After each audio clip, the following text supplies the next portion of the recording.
Ils se rendirent à Capernaum. Le jour du sabbat, Jésus entra dans la synagogue et se mit à enseigner.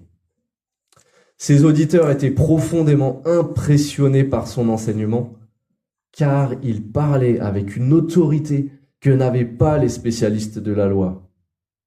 Or, il se trouvait juste à ce moment-là, dans leur synagogue, un homme qui était sous l'emprise d'un esprit mauvais.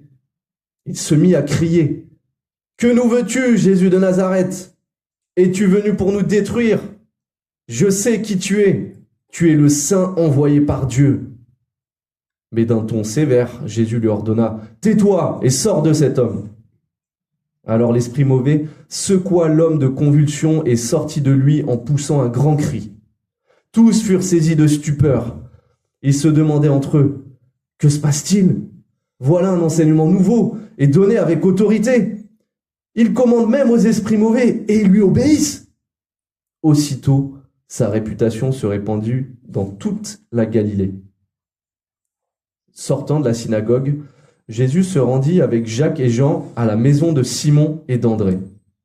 La belle-mère de Simon était couchée avec une forte fièvre. Dès l'arrivée de Jésus, ils lui parlèrent d'elle. Il s'approcha, lui prit la main, la fit lever. La fièvre la quitta et elle se mit à les servir.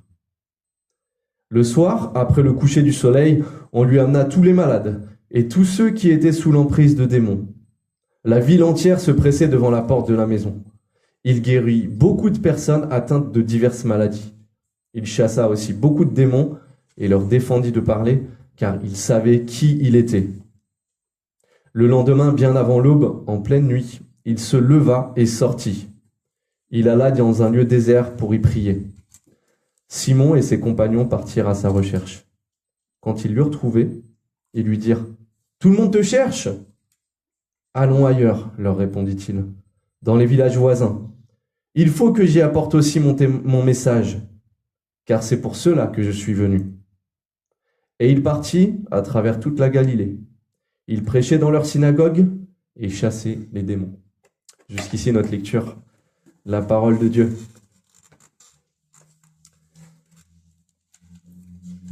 Qui dites-vous que je suis ?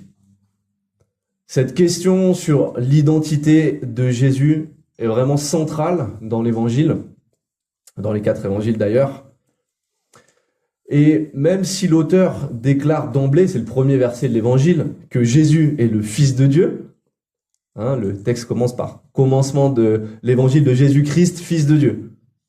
Mais on a déjà vu ensemble que l'auteur va nous dévoiler seulement pas à pas l'identité de Jésus.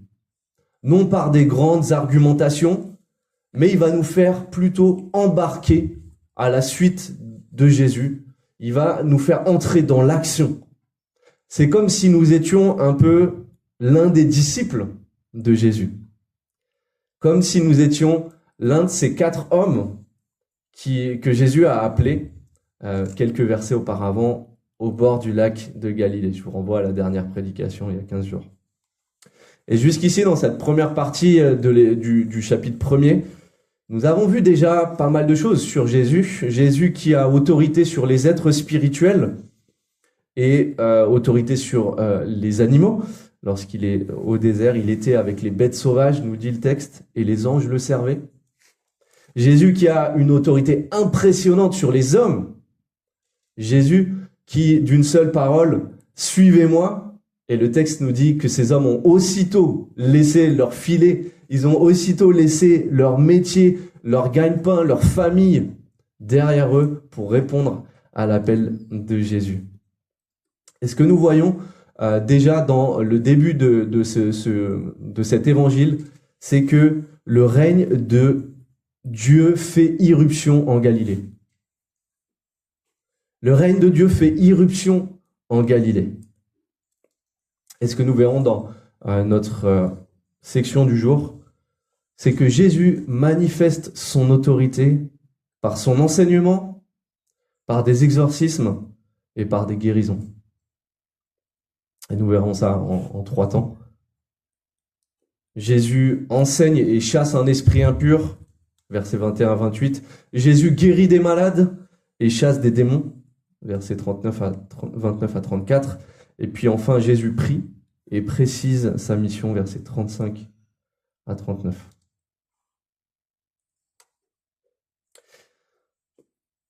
Jésus enseigne et chasse un esprit impur. Pour situer notre action, nous sommes en Galilée, dans le nord du territoire d'Israël, et en particulier à Capernaum, qui est une des villes qui est sur les rives du lac de Galilée. Et à cet endroit, Jésus y sera souvent. Il va faire beaucoup de miracles. Il y a beaucoup d'épisodes qui se passent à cet endroit-là, notamment parce que c'est le lieu de résidence de Simon-Pierre et André, son frère, et nous le voyons dans ce texte-là.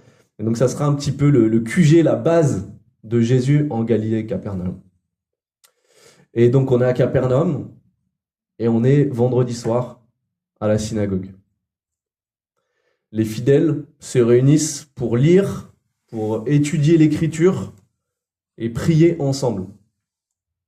Depuis plusieurs siècles déjà, les Juifs ont ces lieux de réunion, ces lieux cultuels qui se sont diffusés, qui ont été créés à un moment où ils ont dû connaître l'exil. Ils étaient loin de Jérusalem, donc ils n'avaient pas le temple à côté d'eux. Le temple a été détruit, etc. Donc depuis longtemps déjà, les Juifs, lorsqu'ils étaient plus d'une dizaine d'hommes, pouvaient déjà se réunir et se retrouver donc pour ces temps de piété.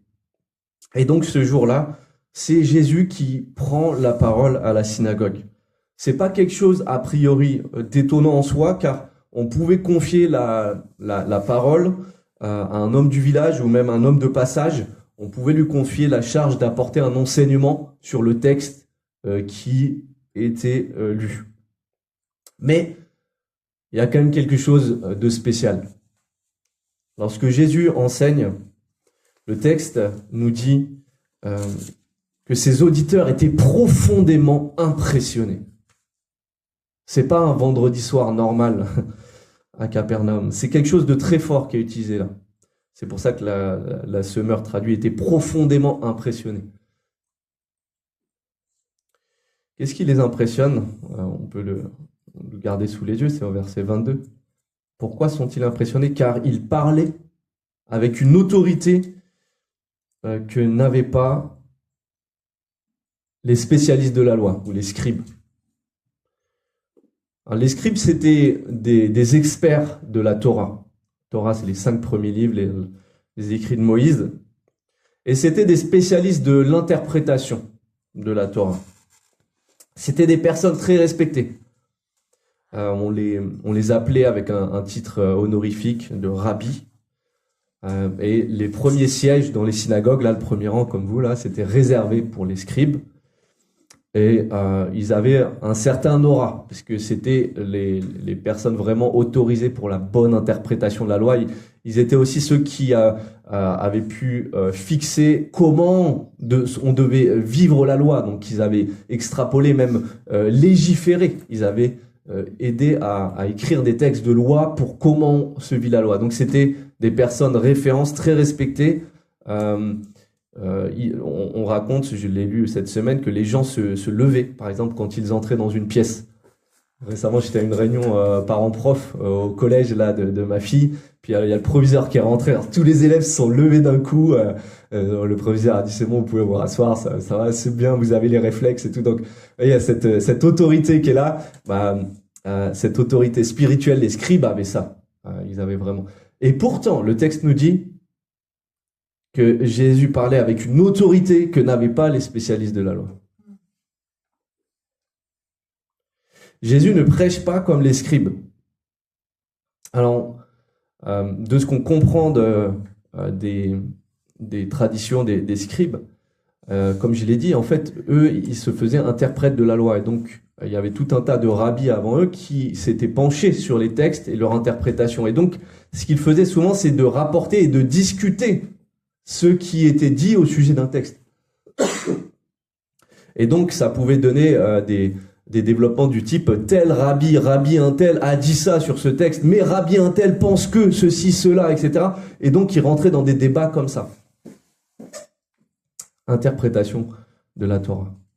Et Jésus, lui, a quelque chose de différent. Lui, il parle directement de la part de Dieu.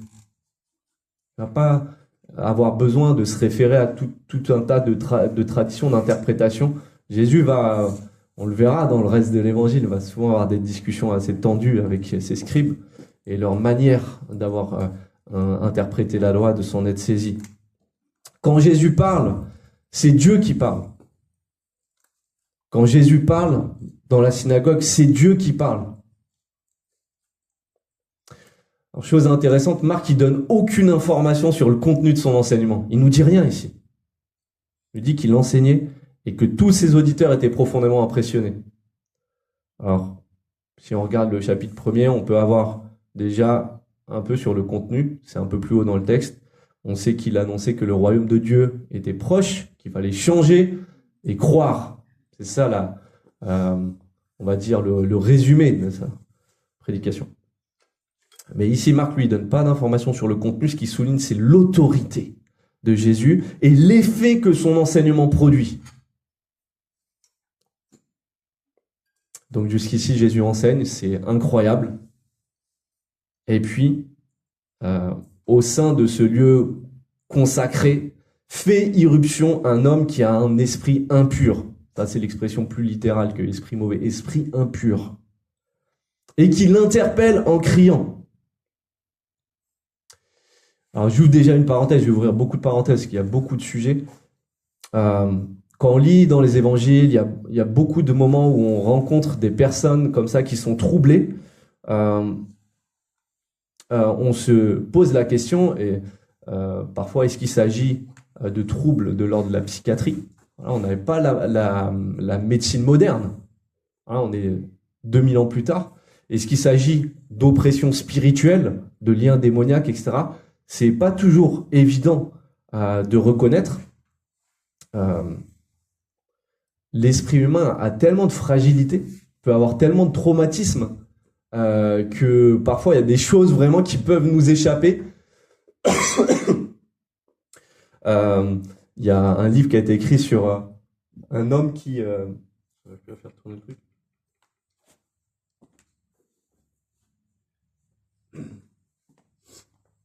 Un homme, par exemple, qui prenait sa femme pour un chapeau. Donc c'est un psychiatre qui a écrit un bouquin où il raconte pas mal d'anecdotes au sujet de patients qu'il a rencontrés au fil de sa carrière. Donc vous voyez, le psychisme humain peut être vraiment très fragilisé et partir dans de la folie, des choses très très étranges. Est-ce qu'il s'agit de ça ici? Est-ce qu'il s'agit de ça dans les évangiles, lorsqu'il est question de ces esprits impurs ou quoi? Alors, il y a pas mal d'indices qui nous montrent que si certains étaient peut-être dans des problèmes de cet ordre-là, l'auteur des évangiles semble bien faire la distinction. Même dans la façon dont il précise les choses, dans les termes qui sont utilisés, Jésus guérit les malades et il chasse les démons. Il guérit les malades et il chasse les démons. Il y a bien une distinction qui est faite. Alors sur toutes ces questions de possession, de liens démoniaques, etc., il est bon de se garder de deux extrêmes. Le premier extrême dont il faut se garder, c'est de croire que Satan et les démons n'existent pas. Il y a une citation, chose étonnante, de Baudelaire, Charles Baudelaire, le célèbre écrivain français, qui dit « La plus belle ruse du diable est de vous persuader qu'il n'existe pas ». Apparemment, c'est dans un poème qu'il a écrit. « La plus belle ruse du diable est de vous persuader qu'il n'existe pas ». Vous voyez, à notre époque en Occident, il y a beaucoup qui ne peuvent pas vraiment concevoir l'existence d'un monde spirituel. Il y a un esprit rationaliste dans notre esprit français qui est bien présent. Je me souviens une fois, j'ai lu ce texte-là avec une personne à qui je voulais faire découvrir l'évangile. C'était il y a quelques années, un gars qui a fréquenté pendant quelques temps notre chorale, et je lui avais proposé d'ouvrir un évangile, lire ensemble. Et puis on était dans ce passage-là avec Jésus qui chasse donc cet esprit impur. Et ce gars qui s'appelait Casimir me dit, sa compréhension du passage, c'était que, en fait, Jésus est en train de corriger la mauvaise conception de cet homme. En fait, il corrige un mauvais enseignement. Et je dis, mais on n'a pas le même texte sous les yeux. Je veux dire, c'est pas du tout ça dont il est question. Et les réactions de l'auditoire n'ont rien à voir avec ça. Il n'est pas dans un débat d'idées où il a corrigé une conception mauvaise. C'est pas du tout ce que dit le texte. Mais vous voyez comment l'esprit rationaliste peut vraiment imprégner. Alors c'était peut-être même un filtre de lecture complet des évangiles. Et voilà. Mais c'est un filtre rationaliste. Et donc premier extrême dont il faut se garder, c'est de penser qu'il n'y a pas Satan, il n'y a pas les démons. Ce serait justement un beau coup réussi par le diable. Deuxième extrême dont il faut se garder, c'est de croire que Satan est derrière tout ce qui nous arrive. Parfois, on peut entendre des personnes qui disent « Ah, je suis attaqué par Satan. J'ai des attaques dans tel ou tel domaine. » Ou quelqu'un qui va se faire entendre « Ah, mais tu es possédé par un démon. » Ou « Tu as des liens, il faut que tu sois délivré. » Etc. etc. Ouais, c'est deux extrêmes. Soit l'éluder complètement, soit voir partout. Et parfois, c'est une belle manière de voir partout, c'est une belle manière de s'exonérer de sa propre responsabilité. C'est toujours Satan, c'est jamais « Et toi, t'es pas responsable de tes actes alors en fait. » Deux extrêmes. Revenons à notre récit là de Jésus qui est confronté à cet homme avec un esprit impur. D'abord, ce qu'on voit, c'est que cet homme semble à un niveau d'oppression qui est vraiment avancé. C'est apparemment le démon qui s'exprime directement, c'est même pas cet homme. Donc vous voyez à quel point il est sous une influence forte. Dans la Bible, dans les évangiles en particulier, on peut distinguer souvent divers degrés d'influence démoniaque chez une personne. Ça peut être des perturbations dans ses pensées, des pensées qui reviennent, des pensées blasphématoires, ça peut être différentes choses. Ça peut être de la violence physique contre soi ou contre les autres. On a cet homme qui est enchaîné, qui casse tout à un moment donné que Jésus croise. Ça peut être des pensées ou des actes suicidaires. Cet homme qui se jetait dans le feu. Vous voyez ? Donc, différents degrés d'oppression. Avec le niveau, on va dire, le plus avancé. Parfois, on entend le terme de possession démoniaque, mais on pourrait privilégier plutôt le terme peut-être de démonisation. Possession démoniaque, posséder, c'est un terme très fort et c'est un terme qui est certainement usurpé parce que tout être humain appartient à Dieu. Il n'est pas possédé par Satan ou par les démons. Mais il est oppressé à un niveau tel qu'il est vraiment malmené dans une souffrance terrible. Ensuite, dans les paroles de cet esprit impur, « Que nous veux-tu, Jésus de Nazareth? Es-tu venu pour nous détruire ?» Il s'exprime au « nous ». On peut ici comprendre qu'il s'associe à Satan et à ses anges, les démons. « Que nous veux-tu? Es-tu venu pour nous détruire ?» La réponse est oui. C'est dans la première épître de Jean, chapitre 3, verset 8, il est dit « Le Fils de Dieu est précisément apparu pour détruire les œuvres du diable. » Donc oui, il est venu pour détruire l'œuvre du diable. Et c'est à la croix qu'il a écrasé Satan. Alors vous voyez, on a commencé en introduction à dire que la question de l'identité de Jésus, qui est Jésus, est vraiment au cœur de tout cet évangile, et en particulier dans la première partie de l'évangile. La question est posée, et pour l'instant on n'avait pas nécessairement de réponse explicite, mais ici, c'est un démon qui répond. Regardez ce qu'il dit ensuite, « Que nous veux-tu? Tu es venu pour nous détruire, je sais qui tu es. » Lui répond, « Tu es le Saint de Dieu, ou tu es le Saint envoyé par Dieu. » Et ça, c'est une expression très très forte. Quand même. Parce que le terme de sainteté, qui est saint? C'est Dieu, c'est l'Éternel. Dans tout l'Ancien Testament, le saint, c'est un qualificatif qui est vraiment rattaché à la personne de Dieu. Une affirmation très forte. Donc le démon sait qui est Jésus, contrairement aux hommes qui se posent des questions, ils sont impressionnés, etc. Et ça, voilà, ça va être tout un tas de questionnements jusqu'à une fameuse affirmation au chapitre 8 où on verra que Simon-Pierre va répondre à la question de Jésus, qui dites-vous que je suis? Je laisse en suspense.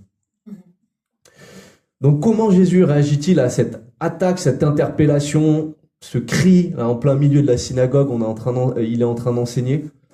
Eh bien, comment réagit-il? Jésus menace le démon et par une seule parole, le chasse de cet homme. Jésus n'emploie aucun rituel, aucune formule magique, aucun process spécifique. Il le chasse par une simple parole, parce qu'il a toute autorité pour le faire. Il n'a même pas besoin d'invoquer Dieu. Tais-toi et sors. Et le démon s'exécute. Sa parole suffit. Jésus dira à la fin de l'évangile selon Matthieu, « Tout pouvoir m'a été donné dans le ciel et sur la terre. » Et là, on le voit en action. Alors, résultat, l'esprit impur s'exécute, obéit immédiatement à l'ordre de Jésus. Il sort en terminant de malmener cet homme par des convulsions violentes, par un cri, mais il doit obtempérer à l'ordre de Jésus. Tous sont effrayés, c'est quand même impressionnant, sont interloqués de ce qu'ils viennent de voir sous leurs yeux. Alors, je ferai un point d'application par rapport aux oppressions démoniaques aujourd'hui, en vous partageant ma position. Je peux me tromper, mais je crois que l'autorité de chasser les démons a été particulièrement donnée à Jésus et à ses apôtres. On le voit évidemment au fil des évangiles, on le voit lorsque Jésus envoie ses apôtres en mission. On a ce retour d'expérience des apôtres qui reviennent et qui disent « Mais c'est incroyable, même les esprits nous sont soumis !» Il leur a donné le pouvoir, le mandat d'agir en son nom en tant que ses apôtres.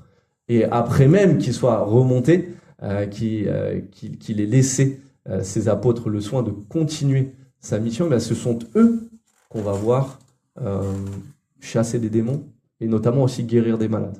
Ça sera le deuxième sujet, un peu plus loin. Et à titre personnel, c'est des sujets qui me questionnent, aussi en tant que pasteur. Mais j'en viens aujourd'hui à la conviction que si je suis confronté à une personne qui semble oppressée spirituellement, je vais chercher à l'accompagner vers une conversion personnelle à Christ. C'est lui qui a reçu totale autorité et qui peut délivrer une seule parole de toute oppression démoniaque. La lettre aux Éphésiens, Paul nous rappelle, le Christ est placé bien au-dessus de toute autorité, de toute puissance, de toute domination et de toute souveraineté. Tous ces termes-là renvoient à des êtres spirituels. Le Christ est placé au-dessus. Il a totale autorité, c'est pour ça que nous pouvons avoir confiance en lui. Je vous donne deux illustrations de ça. Il y a quelques temps, c'est peut-être il y a 2 ans, il y a une jeune femme qui est venue à une célébration à l'église du Pré, puis qui est venue me poser des questions à l'issue de la célébration pour me demander si on faisait des délivrances. Elle m'a expliqué que du coup, dans son sommeil, elle était oppressée. J'ai oublié les détails, mais elle était vraiment oppressée, peut-être violentée même dans sa tête, etc. Elle le ressentait comme de la violence physique. Et donc, je lui ai proposé qu'on prenne rendez-vous. Et entre-temps, j'ai réfléchi un peu à tout ça et je l'ai rappelé et je lui ai dit, mais est-ce que, en fait, je l'ai assuré que Jésus pouvait tout à fait la délivrer. Pouvait tout à fait la délivrer de ses oppressions spirituelles et qu'il fallait lui confier sa vie, en fait. Est-ce qu'elle était prête à chercher Jésus? Je lui ai demandé si elle était prête à chercher Jésus et à lui confier sa vie, à lui soumettre sa vie avant qu'on prenne rendez-vous. Je lui ai réfléchi bien à ça et tu me recontactes. J'ai pas eu de nouvelles. Deuxième cas, ça c'était l'année dernière. On a une personne qui a fréquenté l'église du Pré pendant quelques mois et certains ont pu être aussi témoins d'une crise qui s'apparentait vraiment à des manifestations démoniaques. Lors d'une soirée de louange et prière, une personne qui a commencé à hurler, en fait à rugir même. J'étais juste à côté au piano. On était en train de chanter Le Roi dans sa splendeur, un chant à la gloire de Jésus. Il s'est mis à hurler comme un lion en fait. Et puis ensuite, il y a deux frères qui l'ont pris à part. Il était en convulsion, les yeux révulsés, etc. Donc ils ont pu s'entretenir avec lui. Et à la suite de ça, un peu plus tard, donc je lui ai proposé qu'on se rencontre. Je l'ai reçu avec mon collègue de Télégraphe d'elle parce que je voulais pas être tout seul dans ce genre de contexte.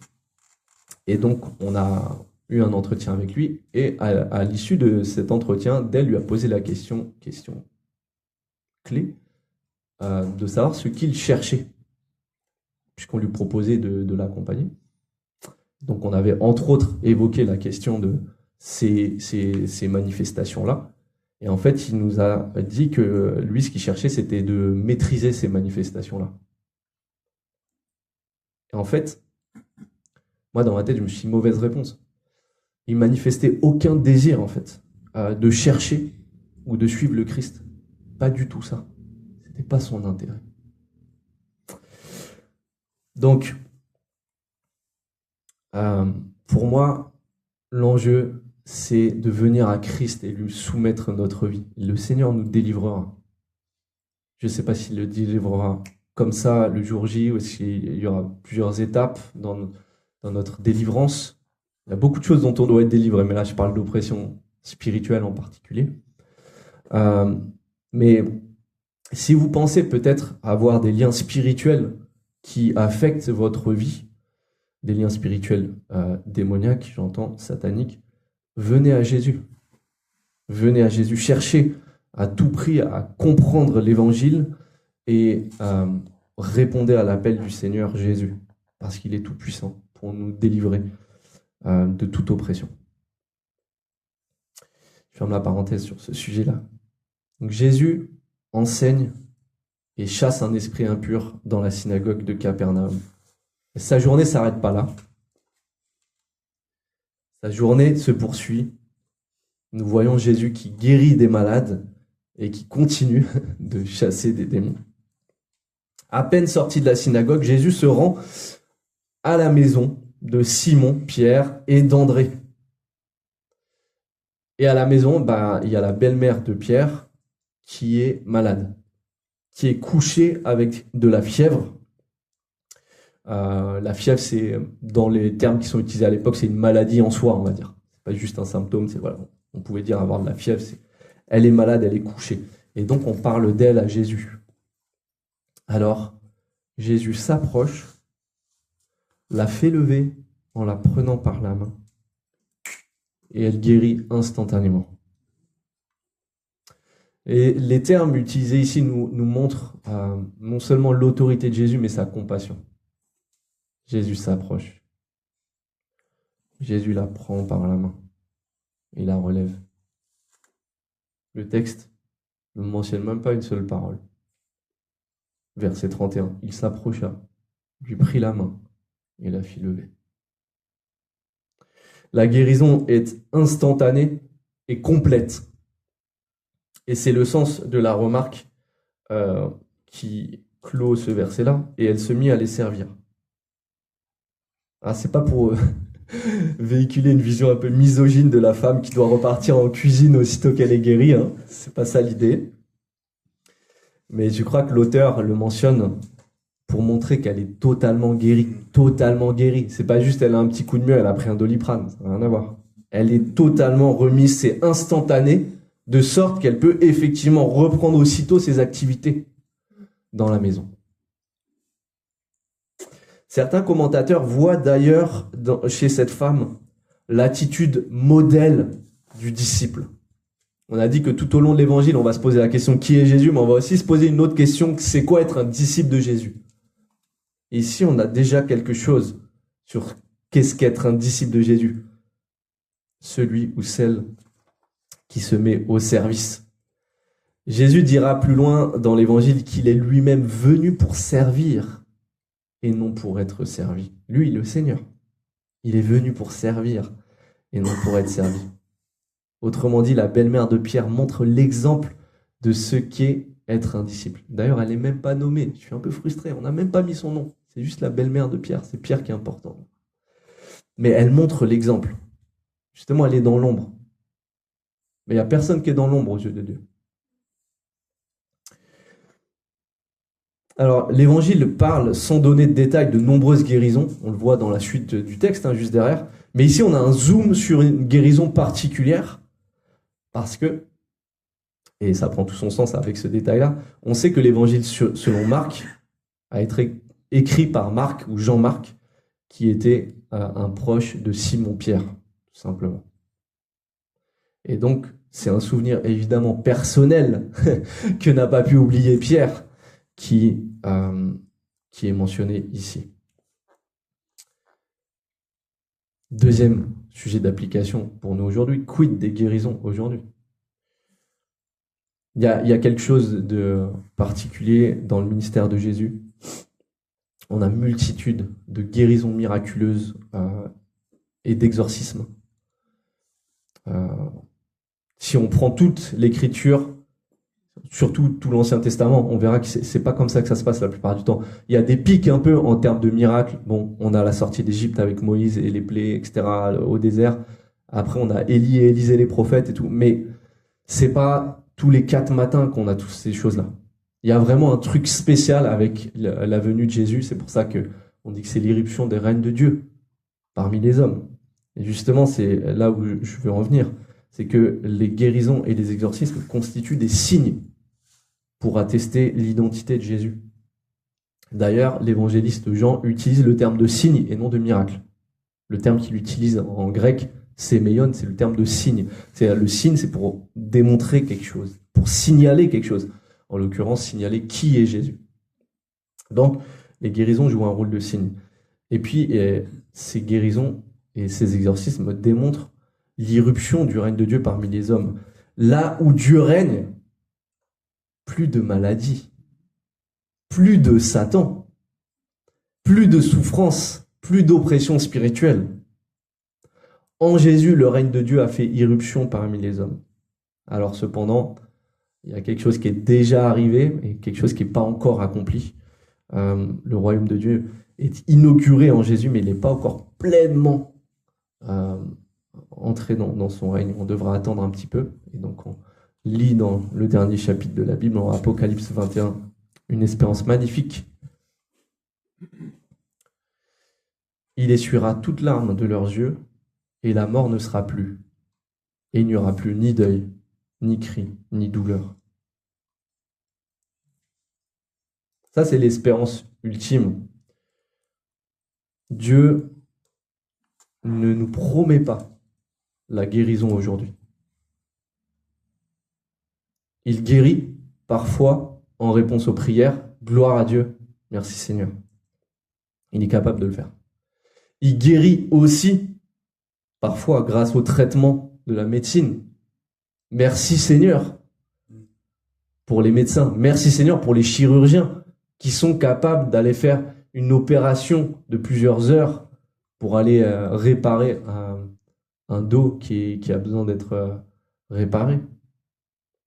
Et parfois, nous ne sommes pas guéris. Le Nouveau Testament mentionne aussi des exemples de personnes qui ne sont pas guéries. Épaphras, Trophime, Paul, etc. Cependant, la guérison de tous nos maux, MAUX, viendra.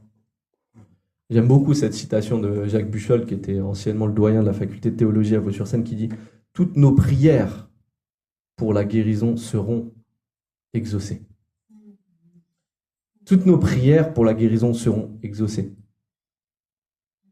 Mais peut-être pas aujourd'hui. Peut-être cet exaucement sera là-haut. Cet exaucement se réalisera lorsque nous vivrons avec le Seigneur qui sera entré dans son règne éternel.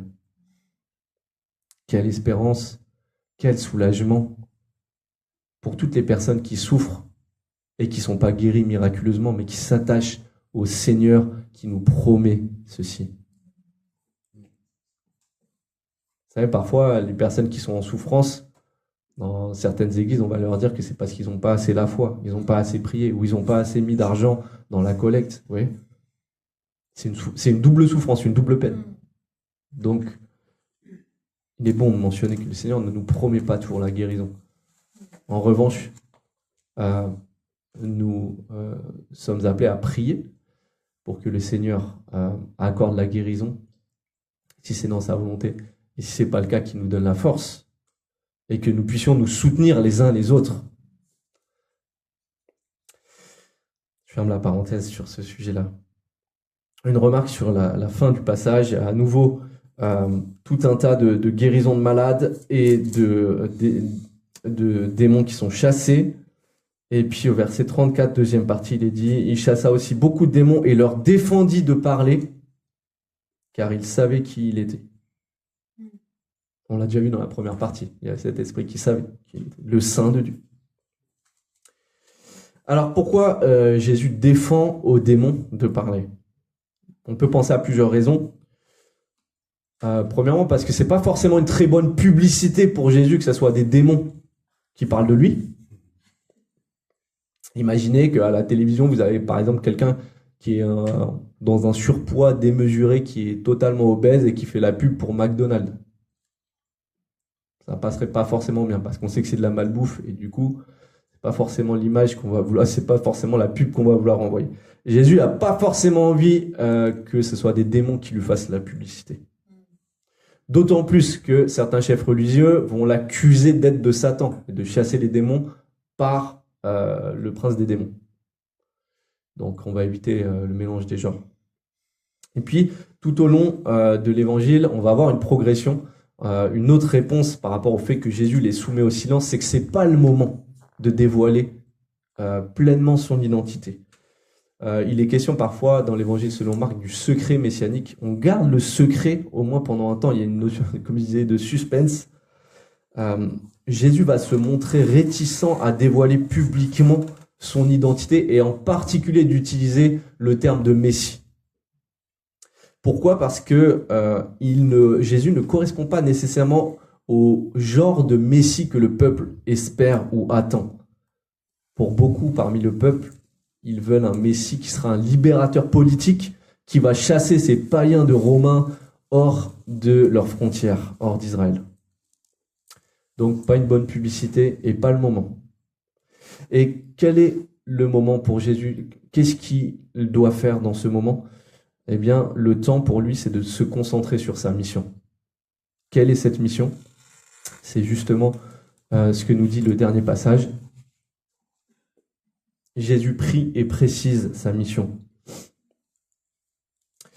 Et Dominique Angers, nous introduisant à cette section-là, nous fait remarquer en interaction avec nos propres vies. Il dit, il y a deux éléments qui nous font parfois défaut. Nous avons du mal à mettre du temps à part pour la prière.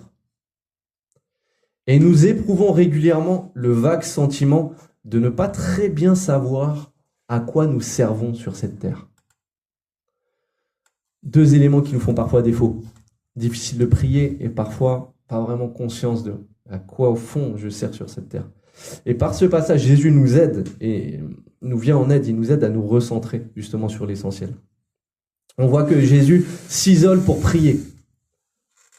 Le lendemain, bien avant l'aube, en pleine nuit, Jésus se leva et sortit. Il alla dans un lieu désert pour y prier. Je ne sais pas si vous avez déjà oublié, mais Jésus a une journée de fou la veille. Il a eu une journée de fou la veille. Depuis la synagogue, l'esprit impur, la belle-mère de Pierre et tous ceux qui sont venus à la maison, tous ces gens tourmentés et malades qu'il a guéris. Et pourtant, au lieu de penser à faire une grasse mat, à aller dormir, Jésus se lève pour prier. Alors, on peut parcourir les évangiles pour essayer de s'inspirer, notamment de la vie de prière de Jésus. Plusieurs fois dans les évangiles, Jésus va se retirer pour prier, en particulier dans des moments très importants, comme juste avant le choix de ses disciples. On peut penser que le Seigneur est allé demander à son Père de lui donner la direction pour savoir qui doit prendre à sa suite. C'est comme si Jésus va aller voir son Père pour chercher toutes les instructions dont il a besoin. Et puis, par ces moments de communion avec son Père, il va trouver la direction dont il a besoin. Tout son ministère, d'ailleurs, découle de sa communion avec le Père. Alors, une application qui paraît un peu évidente pour nous, mais si même notre Seigneur Jésus avait besoin de se retirer pour prier, à combien plus forte raison en avons-nous besoin? Si le Seigneur lui-même avait besoin de ça, à combien plus forte raison en avons-nous besoin? Nous qui sommes bien fragiles, toujours en lutte avec notre péché, avec un environnement hostile, plein de choses. Alors, quelques détails qui peuvent nous interpeller ici. Jésus se lève très tôt et va dans un lieu désert. Il ne va pas au désert, il se retire de Capernaum, il va en marge. Alors, pendant longtemps, je me suis posé ces questions-là par rapport à cette invitation à se retirer, trouver un lieu calme. Vous voyez, vous lisez des ouvrages de piété, on va vous dire, voilà, trouve un endroit calme. Et puis, mais on habite à Paris, quoi. Donc, on ne peut pas se retirer dans la montagne, dans une forêt. Et je me disais, c'est impossible de se trouver un endroit calme dans notre environnement urbain, bruyant. Qui plus est, si vous avez des enfants. Et j'ai finalement trouvé que la réponse pourrait bien se trouver, non pas dans le lieu, mais dans l'horaire. C'est-à-dire dans le moment de la journée. Ici, c'est bien avant l'aube, même si c'est écrit en pleine nuit. Quand est-ce que tout est calme? En général, soit très tôt le matin, soit très tard le soir. Récemment, je me suis mis au défi de me lever très tôt, 1 heure plus tôt, de me lever à 6 heures pour prendre du temps dans la lecture de la Bible en particulier, mais pas que, et dans la prière. Et pourtant, croyez-moi, je me qualifie comme quelqu'un qui n'est pas du tout du matin. Même, je pourrais dire que je déteste le matin. Mais il y a un proverbe qui dit vrai quand il dit « L'avenir appartient à ceux qui se lèvent tôt ». C'est bien vrai. Et il n'est pas trop tard pour changer. On peut changer des habitudes. Et je commence à prendre goût, même ça pique certains matins quand même, mais je commence vraiment à prendre goût parce qu'effectivement, dans la maison, c'est le seul moment où je trouve le calme, il n'y a aucun bruit dehors et je peux vraiment me concentrer sur ce qui me semble important et commencer ma journée avec quelque chose d'important. Et si on veut nourrir notre communion avec le Seigneur, nous devons en faire une priorité. On a 24 heures, on a des forces, un capital de force qui est propre à chacun, mais il faut en faire une priorité. Jésus, lui, s'est retiré pour prier. Et c'était sa priorité. Alors, qui s'est retiré pour prier, il y a Simon-Pierre et ses compagnons qui se sont mis activement à sa recherche. Le terme, à nouveau, là, est assez fort. Ils sont allés je vais dire le traquer, mais c'est pas tout à fait ça, mais vraiment, ils se mettent en recherche. Et quand ils l'ont trouvé, on perçoit une sorte de reproche envers Jésus. Mais tout le monde te cherche. Autrement dit, mais qu'est-ce que tu fais ici? Vous vous souvenez la veille, quand même, ce qui s'est passé. Pourquoi les gens le cherchent? Les évangiles ne font pas secret de ça. C'est pas nécessairement parce qu'ils comprennent qui il est vraiment. C'est pas nécessairement parce qu'ils veulent mettre leur foi en lui et devenir disciples. Souvent, c'est parce qu'ils veulent que Jésus les bénisse, les guérisse, chasse les démons, leur donne à manger. Et donc, les attentes des gens ne correspondent pas nécessairement à la mission de Jésus. Jésus ne va pas répondre aux attentes des gens nécessairement. D'ailleurs, Jésus ne répond pas vraiment aux reproches. Il ne va pas repartir à Capernaum. Il dit « Allons ailleurs, dans les villages voisins. Il faut que j'y annonce aussi mon message, car c'est pour cela que je suis venu. » Quelle est la mission de Jésus dans ce moment-là? Il doit annoncer son message à travers toute la Galilée. Il doit proclamer que le royaume de Dieu est proche. Voilà sa priorité du moment. Alors, il nous faut aussi nous poser ces questions-là. Quelle est notre priorité pour le moment d'aujourd'hui? Et pour plus loin, est-ce que nous sommes au clair sur notre mission? Ça fait un peu grande question, mais oui, c'est une grande question et il faut se la poser. D'après le Nouveau Testament, la mission que le Seigneur confie à ses disciples, et si nous sommes disciples de Jésus, ça nous concerne aussi, c'est de contribuer à l'élargissement du royaume de Dieu. Jésus a déclaré dans l'Évangile selon Matthieu, chapitre 6, « Faites du royaume de Dieu et ce qui est juste à ses yeux votre préoccupation première. » Il a défini la priorité première qui doit être la nôtre. Faites du royaume de Dieu votre préoccupation. Et donc la question qu'on peut se poser, c'est est-ce que notre vie est organisée pour répondre, non pas aux attentes des autres, de la société, de je ne sais quoi, ou est-ce que notre vie est organisée pour répondre aux attentes de Dieu? Et sachez que si nous ne choisissons pas, d'autres choisissent pour nous. Nos proches, les attentes qu'on perçoit, qui sont explicites ou implicites. Mais donc, on va agir d'une certaine manière. Alors, c'est une question à se poser et à poser devant Dieu.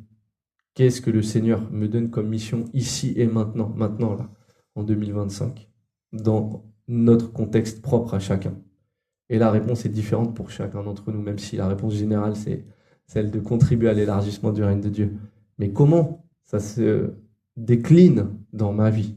Qu'est-ce que le Seigneur attend de moi, avec mon histoire, avec ce qu'il m'a donné, avec la famille qu'il m'a donné ou la famille qu'il m'a pas donné? Ouais, chaque contexte est différent.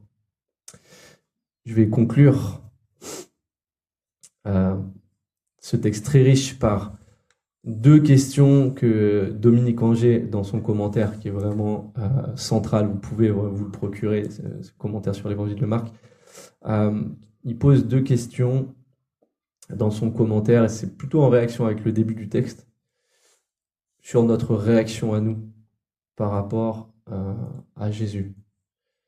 Première question, sommes-nous impressionnés par l'enseignement de Jésus? À la fois ses paroles, au sens strict du terme, rapportées dans les évangiles, et puis tout l'enseignement biblique à son sujet, toute la Bible, j'ai envie de dire. Reconnaissons-nous que cet enseignement provient de Dieu? Laissons-nous cet enseignement avoir autorité sur nos vies, sur notre manière de voir les choses? Acceptons-nous de nous laisser instruire par Jésus et même de nous laisser conduire par lui? Notre réaction par rapport à l'enseignement de Jésus. Comment on y réagit? Est-ce qu'il a autorité de parole de Dieu? Est-ce qu'on la suit? Est-ce qu'elle conduit nos vies? Est-ce qu'on s'y soumet? Deuxième question, sommes-nous impressionnés par l'autorité de Jésus sur les esprits impurs? La Bible nous rappelle que nous sommes engagés dans un combat spirituel.